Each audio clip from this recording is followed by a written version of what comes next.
Hello everyone, welcome to sparkup classes. This is Suman Yadav. आज हम आगे बढ़ रहे हैं अपने बायोलॉजी कंपार्टमेंट एग्जाम की प्रिपरेशन के लिए। मैं ऑलरेडी आपको 7 लेक्चर बना चुकी हूँ आपके लिए। ये आपका 8वां लेक्चर है, albuminous and non albuminous seeds. ठीक है, चैप्टर नंबर 2 का ये आपका 8वां लेक्चर है। बहुत छोटे छोटे वीडियोस बना रही हूँ, बहुत लंबे वीडियोस नहीं है, तो आप आसानी से प्रिपरेशन कर सकते हो। एक और लेक्चर होगा इससे रिलेटेड, उसके बाद ये चैप्टर आपका फिनिश है। फिर हम थर्ड चैप्टर पे मूव ऑन करेंगे। ओके, तो चलो आगे बढ़ते हैं। ये सिंपल सी बात है, मैंने आपको पिछले वीडियो में बताया था एंडोस्पर्म के बारे में। ठीक है, जब भी आपके एग सेल से मेल गैमेट मिलता है तो उससे जाइगोट बनता है, और अगर पोलर न्यूक्लियाई से मेल गैमेट मिल जाए तो उससे एंडोस्पर्म बनता है। और मैंने बताया था ये आपके एम्ब्रियो को न्यूट्रिशन प्रोवाइड करने का काम करता है। ठीक है, और एक चीज बताई थी, जो ओव्यूल होता है वो आगे चल करके सीड बनाता है, और सीड के अंदर आपका एम्ब्रियो सैक था, एम्ब्रियो सैक के अंदर ही आपका एंडोस्पर्म वगैरह था। यानी कि सीड के अंदर एंडोस्पर्म होता है। एक बार फिर से बताती हूँ, देखो, ऐसा कुछ आपका क्या था, ओव्यूल था। ऐसा कुछ मैंने ओव्यूल बना रखा था। ओव्यूल के अंदर मैंने बताया था कि यहाँ पे क्या होता है, एम्ब्रियो सैक। ये वाला क्या है आपका, एम्ब्रियो सैक। एम्ब्रियो सैक बताया था ये मैंने आपको। एम्ब्रियो सैक के अंदर ही आपका पोलर न्यूक्लियाई और एग सेल था। यहाँ पे मैं 2 आंख जैसा जो बना रही हूँ, ये पोलर न्यूक्लियाई है। इससे जब मेल गैमेट मिल गया था तो ये पूरा स्ट्रक्चर क्या बन गया था, एंडोस्पर्म। एंडोस्पर्म अगर आपको नहीं याद आ रहा है तो आप मेरी प्रीवियस वीडियो जा करके देखो, लिंक आपको डिस्क्रिप्शन बॉक्स में मिल जाएगा, पूरी प्लेलिस्ट का लिंक। और इस वीडियो के लास्ट में भी मैं उस वीडियो का लिंक चिपका दूंगी। ओके, तो एंडोस्पर्म बना था।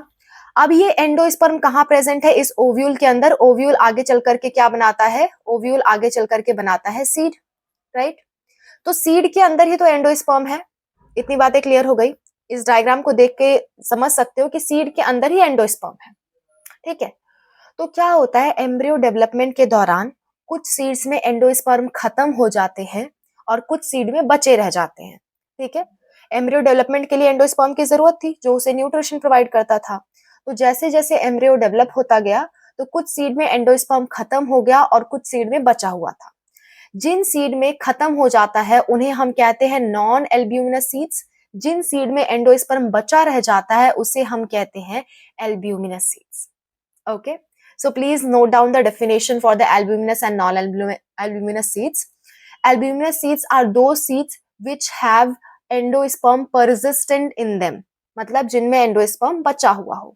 ठीक है, एल्ब्यूमिनस सीड्स का एग्जांपल भी मैं लिखवा दूंगी, नॉन एल्ब्यूमिनस का भी एग्जांपल लिखवा दूंगी, डोंट वरी। एल्ब्यूमिनस सीड्स को एंडोस्पर्मस सीड्स भी कहा जाता है क्योंकि इसमें एंडोस्पर्म है।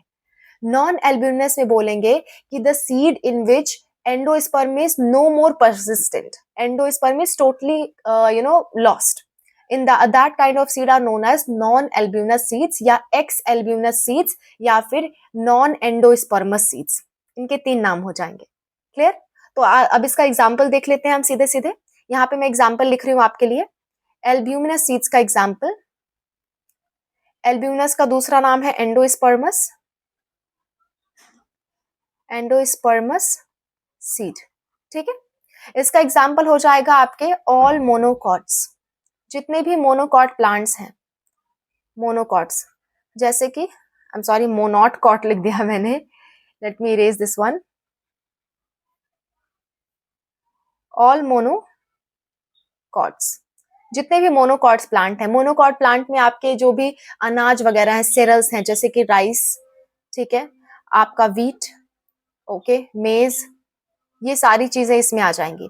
एक एक्सेप्शन है, कैस्टर आपका जो है वो डाइकॉट होता है, लेकिन वो इसमें आ जाता है, कैस्टर एंडोस्पर्मस है। ठीक है, यानी कि एल्ब्यूमिनस सीड्स है, एक एक्सेप्शन है। कैस्टर एक डाइकॉट प्लांट है, फिर भी ये किस में आता है, एल्ब्यूमिनस सीड्स में आता है। तो ये एक एक्सेप्शन है, बाकी सारे मोनोकॉट्स इसमें आ जाएंगे। ठीक है, नेक्स्ट लेते हैं हम नॉन एंडोस्पर्मस सीड्स को या नॉन एल्ब्यूमिनस सीड्स को। ठीक है, मैं लिख रही हूँ यहाँ पे एग्जांपल्स, नॉन एल्ब्यूमिनस सीड्स, या जिसे आप एक्स एल्ब्यूमिनस या नॉन एंडोस्पर्मस भी कह सकते हो, एंडोस्पर्मस। ठीक है, इन सारे सीड्स का एग्जाम्पल क्या होता है, ये होते हैं आपके ऑल डाइकॉट्स। सभी डाइकॉट्स। अब देखो कैस्टर डाइकॉट नहीं, कैस्टर भी डाइकॉट था लेकिन वो किस में आ गया, एल्ब्यूमिनस में। तो इस वजह से कैस्टर को छोड़ के बाकी सारे डाइकॉट किस में आ जाएंगे, आपके नॉन एल्ब्यूमिनस में। डाइकॉट मतलब होता है ऐसे सीड जिनको आप दो भागों में बांट सको। आप खुद से सोच सकते हो, जैसे कि मटर हो गया, मटर को बीच से दो भागों में बांट सकते हो। जैसे आपका कोई दाल हो गई, दाल को बीच से दो भागों में बांटा जा सकता है। बीन हो गया, बीन्स, बीन्स खाते हो ना, राजमा खाते हो, उसको बीच से दो भागों में बांट सकते हो। अरे सबसे अच्छा उदाहरण, आलमंड खाते हो ना, बादाम खाते हो, बादाम को बीच में से तोड़ के खाया है, तोड़ के खाया ही होगा, तो वो क्या है, आपका डाइकॉट है। मतलब जो बीच से दो भागों में आसानी से डिवाइड हो जाए उसे हम डाइकॉट कहते हैं। तो जितने भी सीड आपके दिमाग में आ जाए जो दो भागों में डिवाइड हो जाए बीच से, तो उसको आप क्या कह दोगे, dicot seeds. Like your almonds, almonds, ठीक है। लाइक ग्राउंडनट, ग्राउंडनट, ग्राउंडनट मतलब आपके मूंगफली। लाइक पी, ठीक है, बीन्स, ये सब किस में आ जाएंगे, ये सब आ जाएंगे आपके नॉन एल्ब्यूमिनस सीड्स में।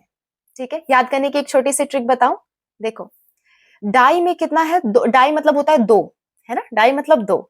और एल्ब्यूमिनस और नॉन एल्ब्यूमिनस में दो शब्द किस में आ रहे हैं, नॉन एल्ब्यूमिनस, इसमें दो शब्द दिख रहे हैं। एल्ब्यूमिनस में तो एक ही शब्द है ना, एल्ब्यूमिनस एक वर्ड है, ठीक है। लेकिन नॉन एल्ब्यूमिनस में आपको दो वर्ड्स दिखा रहे हैं, इसलिए इसका एग्जाम्पल डाइकॉट। ये याद रखने की एक छोटी सी ट्रिक है मेरी तरफ से। तो डाइकॉट किस में आएंगे, नॉन एल्ब्यूमिनस में, ठीक है। और मोनोकॉट्स आएंगे आपके एल्ब्यूमिनस सीड्स में। एल्ब्यूमिनस में मोनोकॉट्स, जिस भी सीड्स को आप टू पार्ट्स में आसानी से नहीं तोड़ सकते उसे कहोगे आप मोनोकॉट। जैसे कि राइस को आसानी से नहीं तोड़ सकते टू पार्ट्स में, व्हीट को नहीं तोड़ सकते, मेज को नहीं तोड़ सकते, ठीक है, वो सब आपके मोनोकॉट में आ जाएंगे। एक ही इसका एक्सेप्शन था, कैस्टर। ओके, सो ये था आपका एल्ब्यूमिनस और नॉन एल्ब्यूमिनस सीड्स के बारे में। एक पॉइंट मैं और एक्स्ट्रा यहाँ पे आपको बताना चाहती हूँ, let me erase this one. आप इन सबको नोट कर लेना वीडियो पॉज करके। मैं एक और पॉइंट यहाँ पे बताना चाहती हूँ, ठीक है। मुझे ये इरेज कर लेने दो, फिर मैं आपको एक और पॉइंट बता रही हूँ। वो भी आपसे पूछा जाता है, पेरिस्पर्म। ओके, पेरिस्पर्म भी आपसे पूछा जाता है।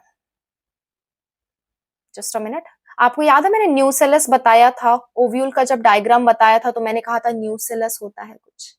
देखो यहाँ पे ओव्यूल का डायग्राम कुछ इस तरह से था, है ना, और बीच में क्या था, बीच में आपका एम्ब्रियो सैक था। यहाँ पे जो सेल्स प्रेजेंट होते हैं, पूरी बॉडी ओव्यूल को बनाने में जो सेल्स होते हैं, उन सेल्स को हम कहते हैं न्यूसेलस। ये पूरा क्या बन जाता है, ओव्यूल, ओव्यूल ही आपका सीड बन जाता है, यानी सीड में न्यूसेलस पार्ट भी होता है, ठीक है। लेकिन जैसे जैसे एम्ब्रियो डेवलप करता है ये न्यूसेलस भी खत्म हो जाता है। बस कुछ ही ऐसे प्लांट होते हैं जिनमें न्यूसेलस बचा रह जाता है, ठीक है। तो उन सीड्स को जिनमें न्यूसेलस बचा रह गया है उनको कहते हैं perisperm seeds, perisperms seeds. Okay, perisperm में लिख रही हूँ। पेरिस्पर्म मतलब persistent nucleus in your seed, persistent मतलब बचा हुआ। ओके, परसिस्टेंट, परसिस्टेंट न्यूसेलस, ये न्यूक्लियस नहीं है, याद रखना, न्यूक्लियस नहीं है, न्यूसेलस है, ठीक है। परसिस्टेंट न्यूसेलस इन सीड्स, यही आपका क्या है, पेरिस्पर्म। क्लियर, इसके एग्जाम्पल भी आपको याद रखने हैं। बीटरूट आपको याद रखना है, बीटरूट, ठीक है, बीटरूट इसका एग्जाम्पल हो गया। और इसका एग्जाम्पल है ब्लैक पेपर, काली मिर्च, ब्लैक पेपर, ठीक है। एक और इसका एग्जाम्पल होता है, let me check once, black pepper, beetroot, हाँ बस दो ही एग्जाम्पल है। कैस्टर भी आप नोट कर सकते हो, कैस्टर। ओके, कैस्टर, बीटरूट और ब्लैक पेपर आपको याद रखना है। बीटरूट मतलब चुकंदर, वो सलाद में खाते हो ना, रेड रेड कलर का होता है, जिसको छूते ही हाथ में खून जैसा लग जाता है ना, तो वो सलाद वगैरह में आप खाते हो, तो वो आपका बीटरूट है, चुकंदर हिंदी में कहते हैं। और ब्लैक पेपर मतलब काली मिर्च, मम्मी वगैरह डालती है ना चाय में गला जलाने के लिए वही वाली काली मिर्च, ठीक है। तो पेरिस्पर्म मतलब जिसमें न्यूसेलस बचा रह जाए, जिन सीड्स में, उनको हम कहते हैं पेरिस्पर्म वाला सीड, ठीक है। और ऐसे सीड्स होते हैं आपके ब्लैक पेपर के और बीटरूट के, और साथ में कैस्टर आप याद रख लेना। क्लियर, तो इतनी सी बात आपको पढ़नी थी नॉन एल्ब्यूमिनस और एल्ब्यूमिनस में, और एक था आपका एक्स्ट्रा पेरिस्पर्म। ये दो पॉइंट्स आज हमने क्लियर कर लिए। मिलते हैं नेक्स्ट क्लास में, मैं कोशिश करूंगी आज ही आपके लिए एक और वीडियो बना दूं। Okay, see you in next class. Bye bye everyone. Wish you all the best for your preparation and for your exam.